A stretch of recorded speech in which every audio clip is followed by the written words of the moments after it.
Welcome back to Data Science Live. Today's explainer is stripping away the fluff to show you the exact chronologically correct machine learning pipeline. A lot of people think building an ML project is just sitting down and writing complex model training code, but the reality of applied AI, it's much more structured. We're going to break down the 8 specific steps to take raw data and turn it into a live deployment that actually works in the real world.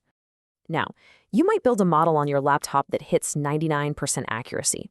But when you deploy it for real users, the predictions are just completely wrong. So why do machine learning models fail in production? I'll tell you right now. It's rarely because the algorithm itself was coded incorrectly. The fundamental reason for real-world failure is executing the pipeline steps in the wrong order. Machine learning is a strictly sequential process. If you transform your data before you split it, or if you evaluate it before you tune it, you completely compromise the mathematical integrity of the model. Let's dive right into the first phase, ingestion and cleanup. You know what you want the AI to do, but as a beginner, you're probably wondering, how do we actually start the project? Step 1 is data loading. You simply cannot analyze or train algorithms until you physically have the data. This means connecting to your source systems. We're talking querying SQL databases, pulling from web APIs, or just reading local CSV files using pandas. The sole objective right now is to bring raw, untouched data into your workspace. But here's the immediate problem you'll face. Real-world data is rarely ready for analysis right out of the box. So what happens if the data is a complete mess? That brings us to step 2, which is data cleaning. Raw data is inherently chaotic. You're going to see missing values where users forgot to fill out forms, duplicate rows from system glitches, and numbers that are accidentally formatted as text. In this phase, you have to make structural decisions.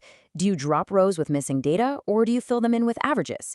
You have to actively filter out those duplicates and enforce strict data types, so your future algorithms don't crash when they expect a number but get a word instead.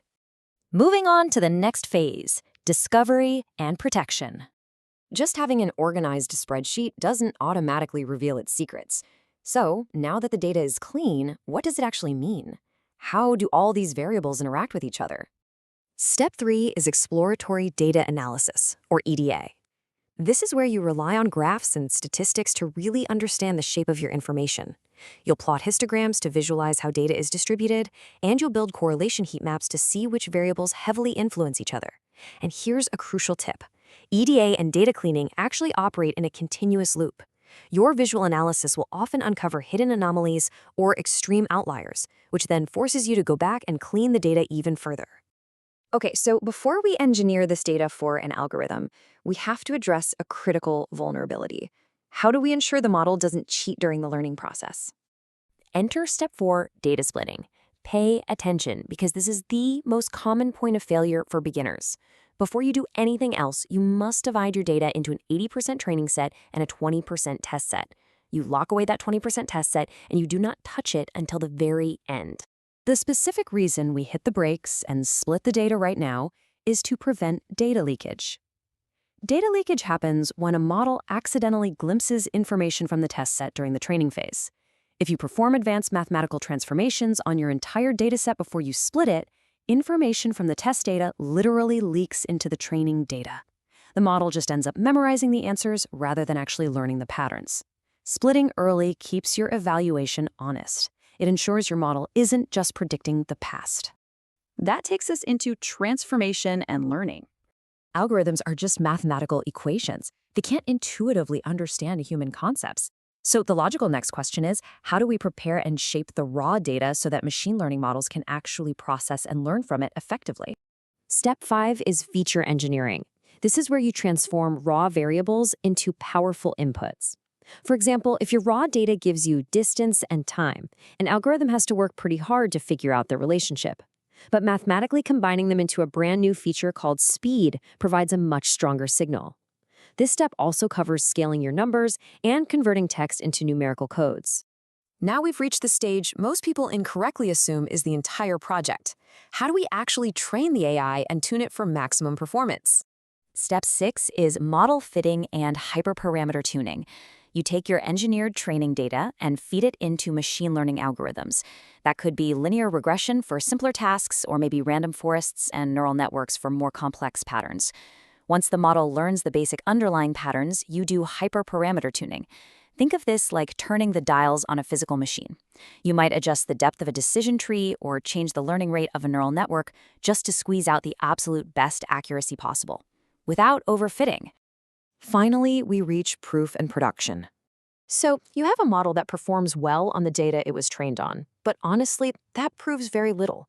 The pivotal question we have to answer now is, did it actually work? Can it generalize its learning to brand new situations?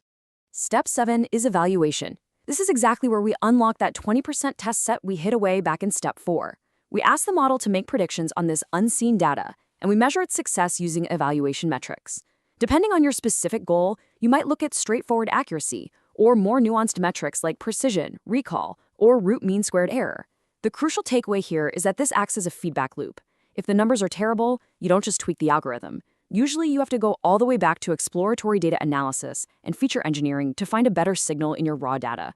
Let's say your evaluation metrics are strong, you have a successful model, but a highly accurate model sitting idle on your local laptop is entirely useless to a business. How do people actually use this model? Step 8 is deployment and monitoring. First, you package your model and deploy it to a cloud server, or maybe integrate it as an API so that end users and other software can interact with it. But deployment isn't the end of the line.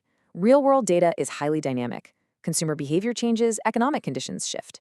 This causes what we call data drift, where the data the model sees in production no longer matches the data it was trained on. Because of this, you must continuously monitor the model's performance and be ready to retrain it when the accuracy inevitably drops.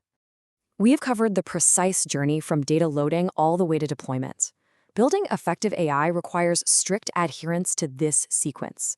You have to prioritize clean data and honest evaluation over writing flashy code. As you consider applying this framework to your own projects, I'll leave you with this to think about.